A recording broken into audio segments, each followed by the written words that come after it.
चलिए, नमस्कार दोस्तों, welcome to all of you guys. मेरा नाम दीपक है और बिहार शिक्षक भर्ती की प्रोविजनल की आ चुकी है। तो गाइस, कुछ टाइम आ चुका है कि थोड़ी कट ऑफ की रिलेटेड बात की जाए और देखा जाए कि आने वाले टाइम में हमारा जो कट ऑफ है वो क्या बनकर आ सकता है। And YouTube channels are flooded और सब लोग अपनी अपनी राय दे रहे हैं। और मेरा मानना है गाइस कि ये राय थोड़ी सी अलग होती सबकी अगर पीआरटी वाला एग्ज़ाम जो है हमारा वो बहुत टफ नहीं आए होते, या जो हमारे इनिशियल एग्ज़ाम्स थे जो काफ़ी एक टफ जो है सामने नज़र आए हम लोगों के। ये ध्यान रखिए। तो मुझे लगता है कि कहीं ना कहीं जो कट ऑफ है वो एग्ज़ाम के पैटर्न के कारण, जो इतना टफ एग्ज़ाम आया उसके कारण जो है वो काफ़ी इम्पैक्ट हुई है। और उसके कारण जो है मेरिट का एक तय है कि वो कम जा सकती है ना। और क्योंकि भर्ती की जानी है सब लोगों के लिए, तो मुझे लगता है कि वो बिलो द मार्क भी कई बार जा सकती है।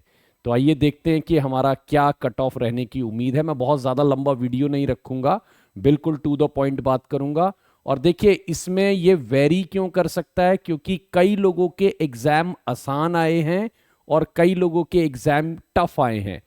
हम एक जर्नल जो है वो आइडिया दे रहे हैं, ठीक है ना। और एक चीज़ ध्यान रखना पीआरटी वालों के लिए, अगर मानिए बीएड वालों को इंक्लूड कर लिया जाता है, उनकी डॉक्यूमेंट वेरिफिकेशन होती है और सब होता है, या जो भी उनका है वो अगर चीज़ होती है, तो फिर आपका जो है प्राइमरी की कट ऑफ ऑब्वियसली है कि वो हाई जाएगी, क्योंकि बीएड वालों के बीटीसी के कंपैरिजन में मार्क्स जो है वो ज़्यादा बन रहे हैं। बट अभी उम्मीद ये कम लग रही है। अब बाकी देखिए, आने वाला टाइम बताएगा बीपीएससी में क्या डिसीजंस होते हैं, क्या आगे बढ़ा जाता है उसको लेकर। तो ये आने वाला टाइम बताएगा कि भाई बीएड वालों को इंक्लूड किया जाता है कि नहीं। हाँ, ये है कि अगर बीएड वाले इंक्लूड हुए तो प्राइमरी की जो हमारी कट ऑफ है उसमें कम से कम जो है 5 से 10 नंबर तक का उछाल तो दिखेगा ही दिखेगा। राइट। तो चलिए, आइए विदाउट वेस्टिंग टाइम जल्दी से देख लेते हैं हमारा कट ऑफ। पहले तो देख लीजिए भर्ती लगभग लगभग कितनी थी, है ना, 79,000 अप्रॉक्स। कहा जा रहा है कि 5 लाख से ऊपर जो है विद्यार्थी इसमें जो है अपीयर हुए हैं। और कुछ इतने ही नंबर जो है 5 लाख 5.5 लाख जो है विद्यार्थियों की उम्मीद बोली जा रही है कि इसमें अपीयर हुए थे। तो ये 79,000 अप्रॉक्स, 32,000 अप्रॉक्स और 57,000 जो है ये आपके है ना 1, 5, 9, 10 और 11, 12 के हमारे थे। अब देख लीजिए, मैंने आपके सामने सबसे पहले 11, 12 की जो है, सबसे पहले जो है वो 11 और 12 की जो है उसकी भर्ती की बात करी है। उसके अंदर अगर मैं बात करूं, देखिए अनरिजर्व्ड मेल में, फिर मैं बोल रहा हूं ये 50 तक भी जा सकती है, ठीक है ना, ये 50 तक भी जा सकती है। इसके हाई होने की संख्या थोड़ी, मतलब हाई होने की जो उम्मीद है वो थोड़ी सी कम है, क्योंकि पेपर जो है वो थोड़े से टफ आए थे, है ना। अब जिनके पेपर आसान आए हैं, है ना, तो वो वाले थोड़ा सा एक्स्ट्रा उम्मीद रख सकते हैं। बट एक एवरेज स्कोर देखें तो 55 से 55 से 60 की उम्मीद बन पा रही है, ठीक है, मेल के लिए। फीमेल के लिए लगभग लगभग अगर मैं बोलूं ये 50 से 55 आप ले सकते हैं। ये 55 हो गया 50 से, ठीक है ना, लगभग लगभग ये 50 से 55 की कैटेगरी तक जा सकता है।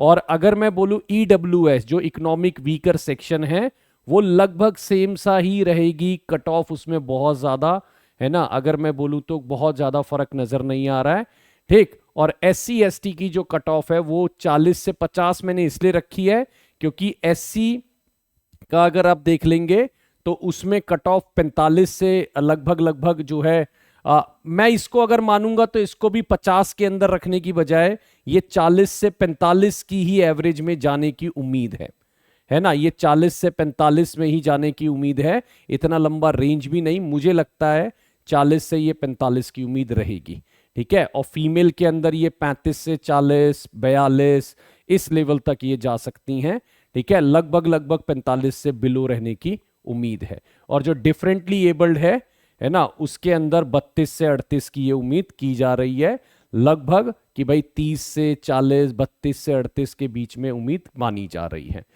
ना। ये पेपर मैं बार बार बोल रहा हूं, ये डिफरेंशिएट तब करेगा जब अगर आपका पेपर कंपैरेटिवली आसान आया होगा। तो जैसे कुछ पेपर मेरे को लगता है कि एक दो पेपर मैंने सुना है कि काफी आसान आए थे, तो उसमें ये कट ऑफ जो है थोड़ा वेरी कर सकता है। और यही सेम चीज आपको अब मिलेगी 9 to 10th में, है ना। 9 to 10th में अगर मैं बात करूं तो 9 to 10th में अगर देखें अनरिजर्व मेल के लिए ये 50 से, क्योंकि इसमें काफी चीजें थी, काफी सब्जेक्ट्स थे और थे, तो 50 से 55 की कैटेगरी में इसमें दोनों में आपको देखने को मिल सकता है। ठीक, इसमें बहुत ज्यादा अनरिजर्व मेल कैटेगरी और उसमें फर्क नजर नहीं आएगा, तो वो रेंज भी 50 से 55 के बीच में ही रह सकती है। और अगर मैं बात करूं गाइज SC ST, फिर मैं बोलूंगा इसको हम 40 to 45 ही रखते हैं। 40 to 50 बहुत लंबा रेंज है, लेकिन हाँ 40 से 45 के बीच में ये चीज आपको नजर आ सकती है, ठीक है ना। और यही चीज आपको नजर आएगी फीमेल के अंदर, बहुत ज्यादा एक्स्ट्रॉर्डनरी फर्क नजर नहीं आएगा। हो सकता है कि वो 40 तक रह जाए, 42 तक रह जाए, ठीक है। और डिफरेंटली एबल्ड भी लगभग सेम रहने वाला है 32 से 38 में। बात आती है प्राइमरी की, जिसके अंदर कट ऑफ जो है वो 60, 70, 80 तक लोग कह रहे थे, है ना, जिसके अंदर 60, 70, 80, लेकिन पीआरटी ने अच्छा खासा रुलाया लोगों को, है ना। पेपर देखकर लोगों के होश उड़ गए, ऐसा खतरनाक पेपर आया था।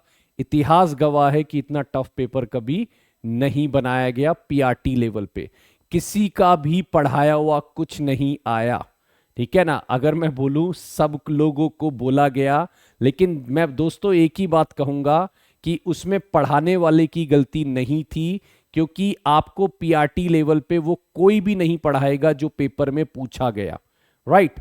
तो अब बिल्कुल कहते रहा अनएक्सपेक्टेड पेपर आ गया। अनएक्सपेक्टेड पेपर आने की वजह से ये जो है ये 50 तक भी जा सकती है।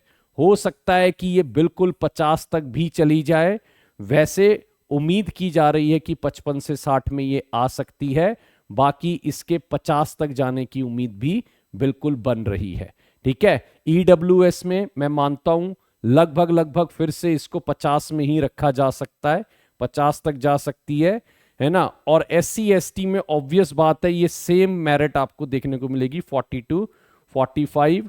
और डिफरेंटली एबल में जो भी, और देखिए एक जो हमारे बेंचमार्क है कि इतना मिनिमम लाना है, हो सकता है उस बेंचमार्क को भी डाउन किया जाए, क्योंकि अगर गवर्नमेंट को कैंडिडेट्स ही नहीं मिलेंगे तो फिर उस बेंचमार्क को भी गवर्नमेंट डाउन करने से पीछे हटेगी नहीं, उसको भी डाउन करके, और वो जो है अगर मेरे को लगता है डिफरेंटली एबल में कोई भी बेंचमार्क क्रॉस कर जाते हैं उनको वो भर्ती मिलेगी। और SC ST में भी कुछ प्रोबेबिलिटी ऐसी ही नजर आ रही है। तो अगर आप वो कर पाते हैं तो बिल्कुल मुझे लगता है कि जॉब आपके हाथ में होगी, ये ध्यान रखिएगा। तो गाइस ये छोटा सा मेरी तरफ से वीडियो था, और मुझे लगता है कहीं ना कहीं ये आपको हेल्प करेगा। ओवरऑल मैं बार बार बोल रहा हूं कि ये वेरी क्यों करेगा, क्योंकि ये डिपेंड करता है एक तो बीएड वालों, खासकर 1 to 5th में बीएड वालों का, और दूसरा सबसे इंपॉर्टेंट बात ये है कि आपका लेवल ऑफ डिफिकल्टी क्या आया था, क्योंकि डिफरेंट लोगों के अलग अलग थे। बाकी पीआरटी में जो है वो लोगों को काफी तकलीफ हुई थी, और कहीं ना कहीं पेपर जो है वो बहुत ज्यादा लोगों का टफ नजर आया था। तो बेस्ट ऑफ लक है जिन लोगों ने भी पेपर दिया, मेरी तरफ से उन लोगों को हृदय से शुभकामनाएं हैं।